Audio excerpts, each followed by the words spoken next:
माननीय वित्त मंत्री Shrimati Nirmala Sitharaman.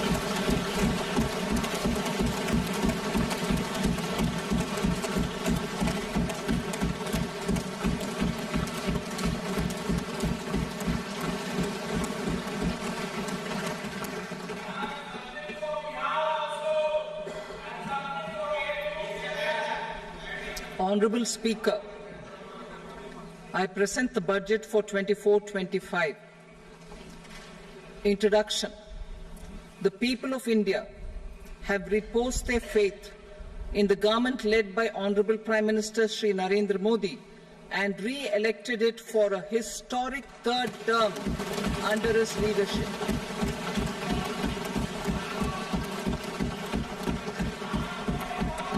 We are grateful for their support, faith, and trust in our policies. We are determined to ensure that all Indians, regardless of religion, caste, gender, and age, make substantial progress in realizing their life goals and aspirations. Global context. The global economy, while performing better than expected, is still in the grip of policy uncertainties. Elevated asset prices, political uncertainties, and shipping disruptions continue to pose significant downside risks for growth and upside risks to inflation. In this context, India's economic growth continues to be the shining exception and will remain so in the years ahead.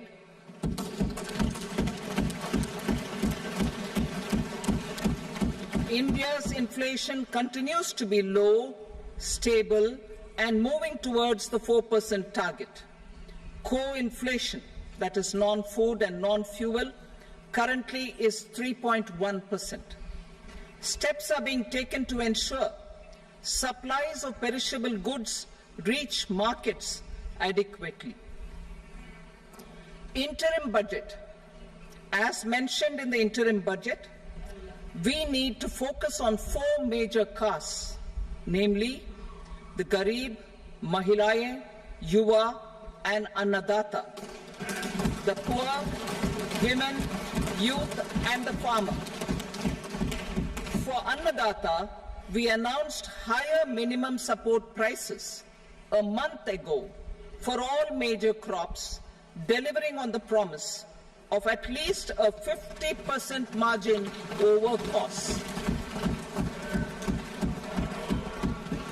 Pradhan Mantri Garib Kalyan Anna Yojana was extended for 5 years, benefiting more than 80 crore people.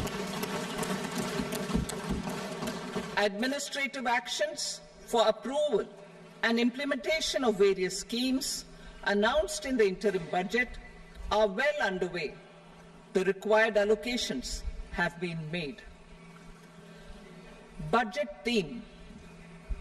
Turning attention to the full year and beyond in this budget, we particularly focus on employment, skilling, MSMEs, and the middle class.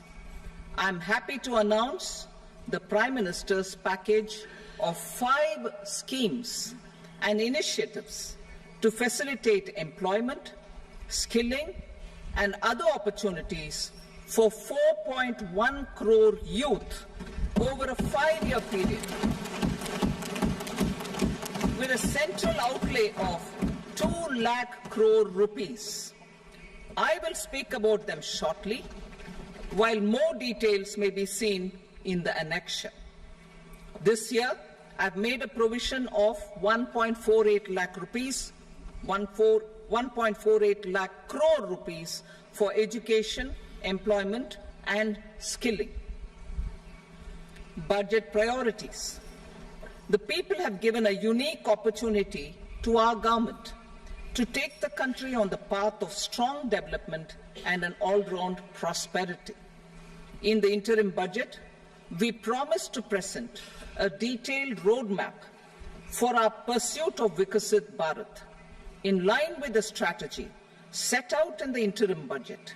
This budget envisages sustained efforts on the following 9 priorities for generating ample opportunities for all. Number 1, productivity and resilience in agriculture.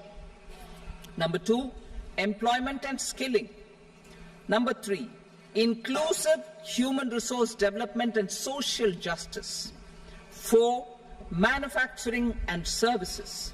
5, urban development. 6, energy security. 7, infrastructure.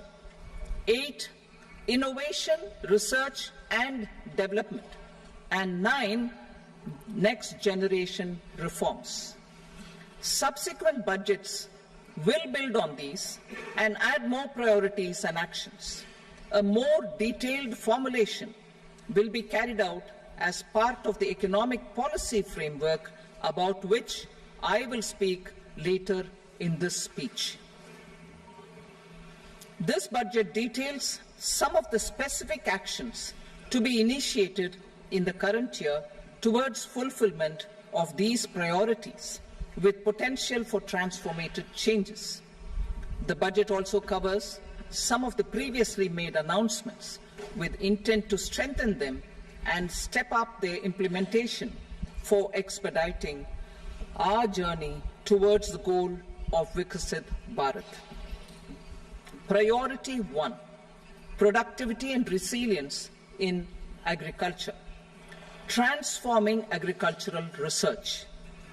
Our government will undertake a comprehensive review of the agricultural research setup to bring the focus on raising productivity and developing climate-resilient varieties.